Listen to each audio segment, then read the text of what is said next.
বাড়ি করে হালার দালার টিয়া রুজি ইও কিছে ভাই আরে কোচ্ছা আইসি অনলাইনে কিছু একটা করো মনে আশা ভরসা সব ভাঙিস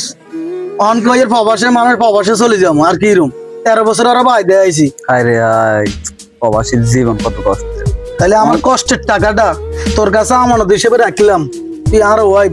টাকাটার ব্যাপারে কেরে কইতিনো কেরে জানাইতিনো তুই ফট করে তোর বাইরে গেছে তোর বোনে জামাই গেছে কই দিলি আবার একজনে 1 লাখ টাকা হালত দিলি আরে কইলি না ভাবি আমার লগে তো বাবা পালন করছে ভাবির তো বালা আনছি এত পরিশ্রমের টাকাগুলো এত কষ্টের টাকাগুলো বাইরে দেয় বোনের জামাইরে দেয় কি কষ্টের টাকা চলে যাই এর কি কম আমার মতন কেউ যদি প্রবাসে থাকি বলে বিশ্বাস করেন আমার মতন কেউ এরকম ভোগান্ত ভুগিয়েন না সবাই নিজের টাকা নিজের অ্যাকাউন্টে রাখবেন সবসময় আমরা জানেন উনি কেন বোর কাছে দিয়েছেন টাকাগুলো আমরা নিজের টাকা নিজের অ্যাকাউন্টে রাখবেন কিন্তু বোরে বিশ্বাস করেন কিন্তু বিশ্বাস করে লাভ আছে আমি তো বিশ্বাস করছি কই তো যে বিশ্বাসের ইয়েটা পাইছি আমি মানুষের বোর নামে দেন অ্যাকাউন্টিং করবো এগুলো কি আর মেয়ে আমরা দেন না আমরা দেখতে পাচ্ছি না একটা ভোগেন মেয়ে এত কষ্টের টাকা কিভাবে এইভাবে বোর কাছে দিয়ে রেখেছেন তো এই চলে জানের জ্ঞান জি হায় রে হায় প্রবাসীর জীবন রে